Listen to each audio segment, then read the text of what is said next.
Тышкы иштер министри Руслан Казакбаев Анталия дипломатиялык форумунун алкагында Кувейттин тышкы иштер министри Шейх Ахмад Насир Аль-Мухаммад Аль-Сабах менен жолугуш өткөрдү. Кыргызстан менен Кувейттин ортосундагы эки тараптуу кызматташуунун актуалдуу, тактап айтканда Кувейттин каржылык колдоосу менен Кыргызстанда медицинаны, инфраструктураны, энергетиканы жана туризмди өнүктүрүүдө долбоорлорду ишке ашыруу маселелерин талкуулашты.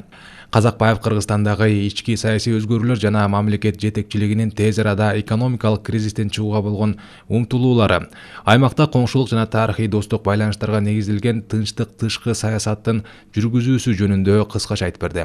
Бул контекстте ал Кувейттеги ишкерлерди Кыргызстандын улуттук экономикасынын келечектүү багыттарын инвестициялоого чакырды. Тактап айтканда, жүрүп жаткан пандемияны эске алуу менен министр медицина тармагын өнүктүрүүгө Кувейттик инвестицияларды тартууга кызыктар экендигин билдирди.